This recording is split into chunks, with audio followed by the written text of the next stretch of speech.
오늘 사도행전 28장입니다. 마지막 장인데요. 바울이 정말 천신만고 끝에 어디에 도착했습니까?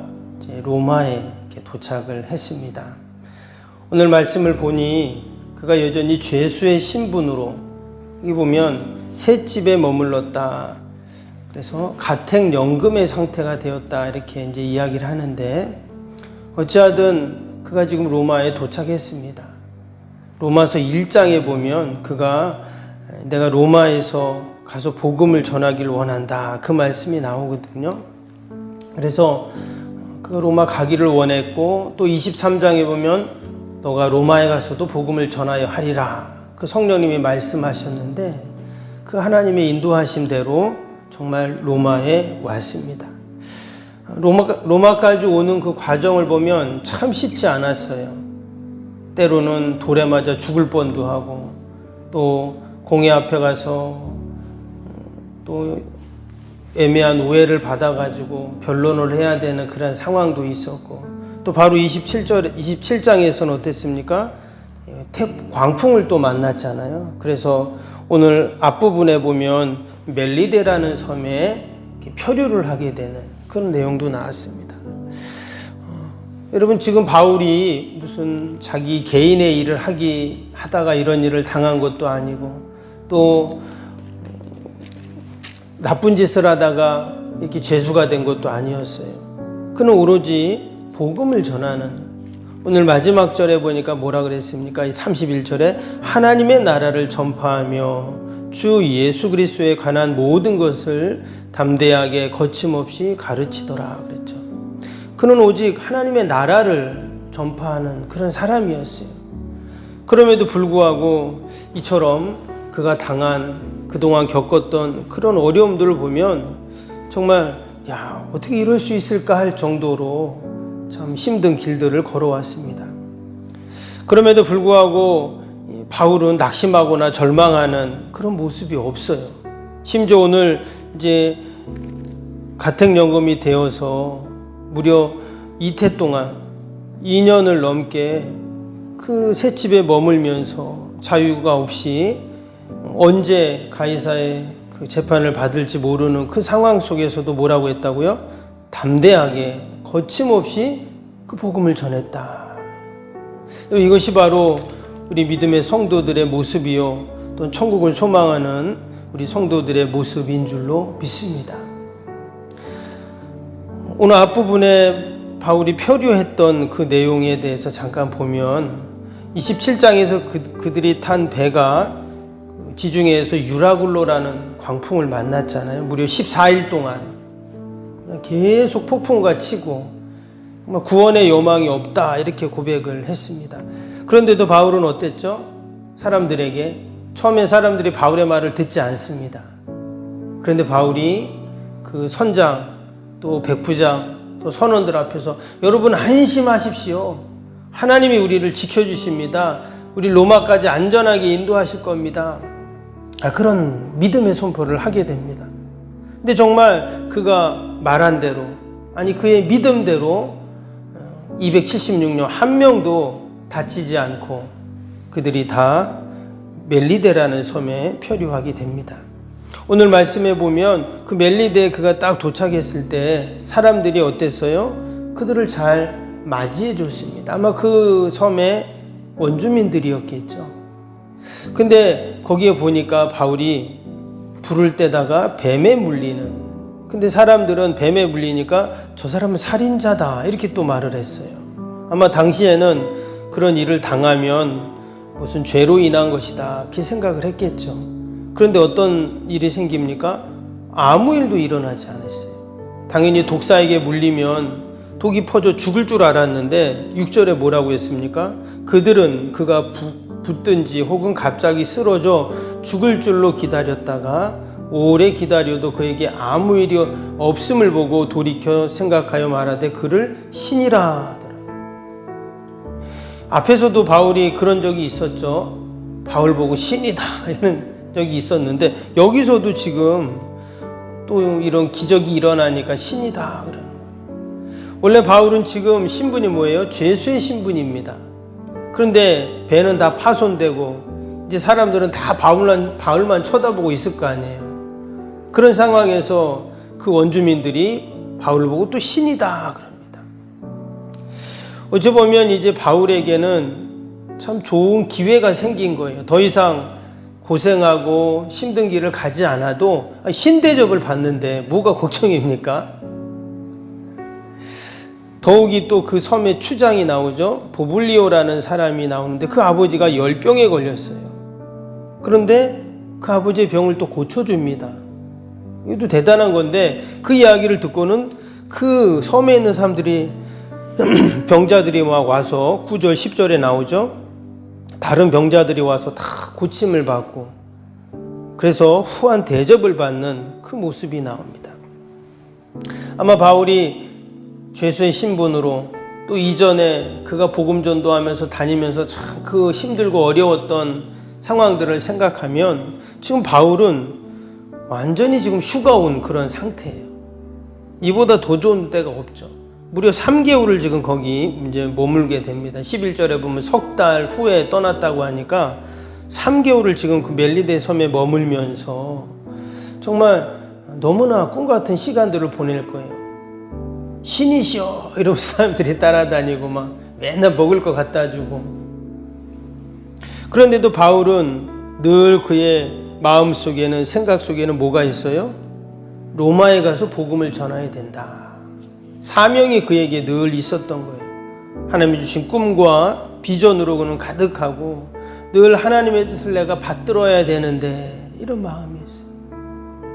그리고 우리의 성도들의 생각 속에 또 우리의 마음속에 늘 품어야 할 것은 내가 하나님의 뜻을 받들어야 하는데 여러분 이러한 우리에게 신앙과 믿음이 있어야 할 줄로 믿습니다.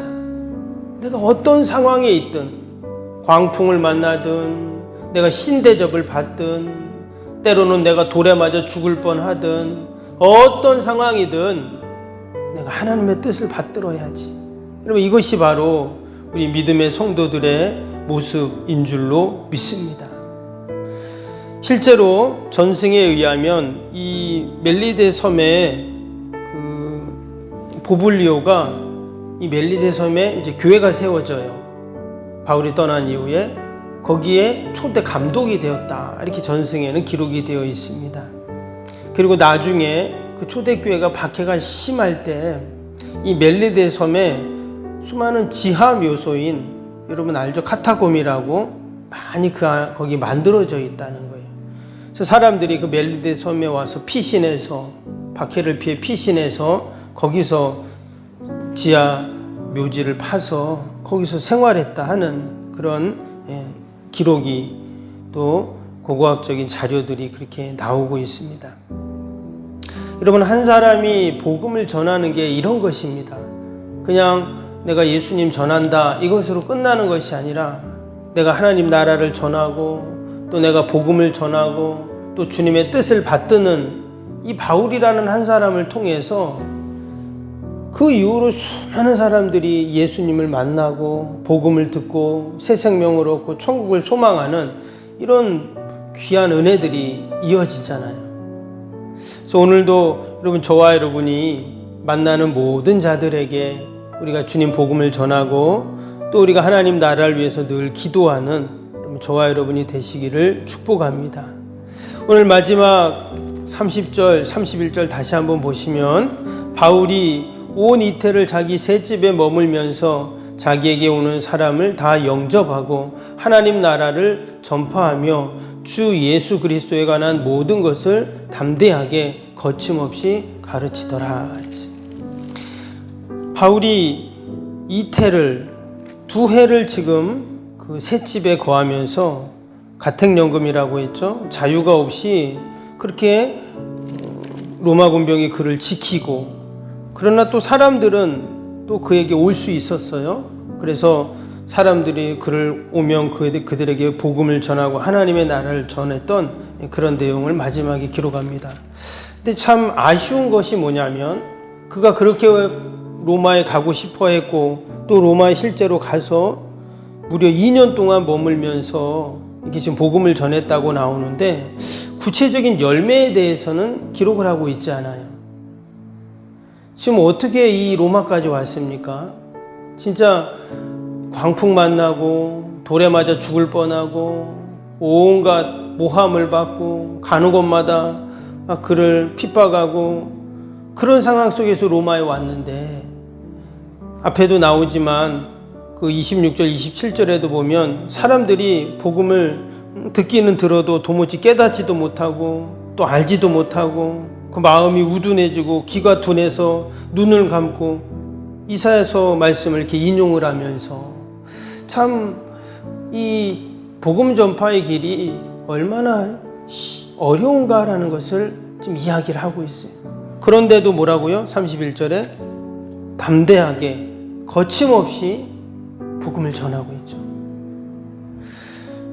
그리고 우리의 삶이 그렇습니다. 우리 성도의 삶이 그래요. 모든 결과는 하나님께 맡기는 것이죠. 그리고 우리는 담대하게 거침없이 우리가 믿음의 길, 신앙의 길을 여러분 가야 할 줄로 믿습니다. 때가 되면 하나님께서, 사실 바울은 거기에 복음의 씨앗을 계속 심은 것이죠. 가는 곳마다.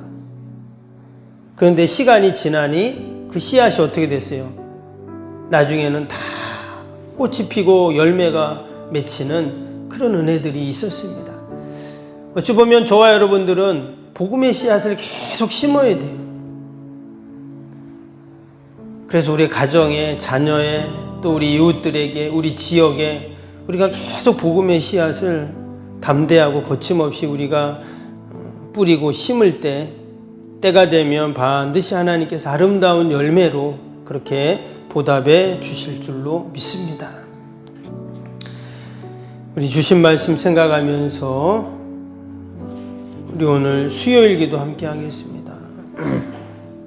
수요일 기도 46번부터 60번까지 기도입니다.